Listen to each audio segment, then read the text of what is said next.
Hey everyone, Zach here. Hope you have an amazing day. Today we're going to be talking about rule number 4 in the 6 rules of retention in MLM. If you haven't seen the first 3 lessons and the overall umbrella lesson about creating unity in your team, go back and watch those videos right now. If you've already watched those, then welcome to video number 4 in the 6 rules of retention in your MLM team. Now today, this rule is all about money. So the first 3 rules were a little bit more business focused. The second 3 rules are more personal focused. And I want to share these with you because if you have good personal things that happen in your life and you teach these through your team, you'll have a more stable team. Make sense? Okay, so rule number 4 is don't mess with other people's money. So what do I mean by that? Well, obviously I mean the obvious stuff.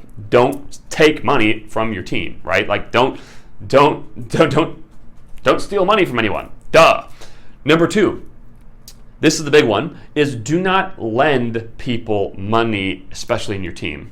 So what do I mean by that? Well, I'll give you an example. Let's say that I'm going to go old school and then I'll bring it into more of a current situation. So back in the day, we used to do hotel meetings to grow our business. And when we go to the hotel meeting, it cost $500 to rent the hotel room or something, like the whatever we were speaking in. So when you would walk into the room, there'd be a table with a couple people at it, and when the guest and the distributors would walk in, they would pay $5 or $10 to that table and then walk in. Now the money was so that we could pay for the room. Now when that happened, it was occasional that people don't always carry cash on them. So oh crap, I forgot my cash, right? So let's say we're walking in and my downline forgets his money. And he's like, hey man, can you spot me? $5, no big deal. Boom, I spot him.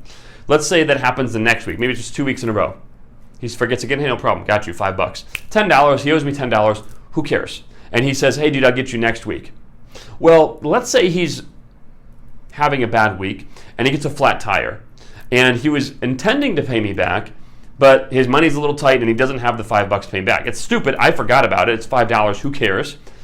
I forgot about it already, but he doesn't have that $5 because he's tight on cash. When you owe people money, are you generally moving closer towards them, or are you kind of trying to avoid them? Kind of trying to avoid them, aren't you? Do you really want $5 standing between you and one of your team members? Of course not. What about this? What about like a hotel room thing, like where you're sharing hotel rooms for a conference? Let's say you're going to an annual conference and you want to share a hotel room with the downline for some reason. So you share the hotel room, and let's just say the downline needs a little bit of help for whatever reason, right? So you say, hey, no worries, I'll lend you $100 to help pay for the hotel room that we're in. Just pay me back when you can. And let's say like, hey, no problem, I'll get you next month. And they're like, oh dude, I'm so sorry, I totally forgot. I actually spent the money on bills. I'll get you the next month. And then they get the flat tire, and then it compounds, and they basically keep not paying you back.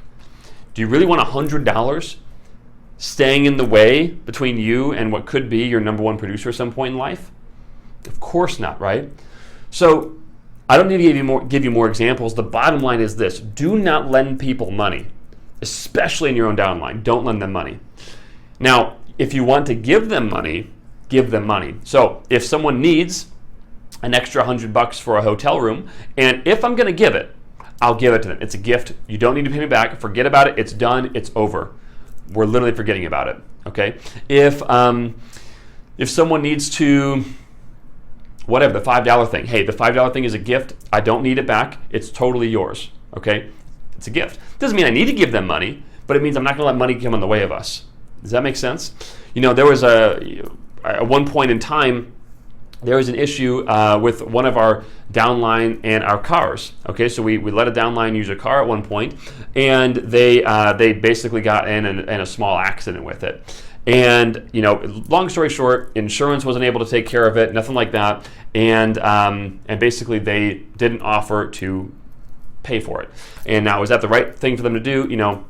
That I don't know. That's up to them to decide that. But who knows? The point is, they didn't offer to pay for it, and so we took the car back, and we let them know, it had been multiple weeks, and they still didn't basically offer, and we let them know, hey, the way that you handled that situation from a financial standpoint and a friend standpoint, we don't really appreciate that. It's not the way that we want people to handle our things, so we'd appreciate if you handled it differently next time, but we're good. We're good. you already didn't offer to pay for the car. I'm not bringing this up because I want your money. I'm bringing this up because I don't appreciate the way this was handled. But I just want to let you know that everything is forgiven. Your debt is forgiven. You don't have a debt with us. It's done. It's over. Let's move forward and let's completely forget about it.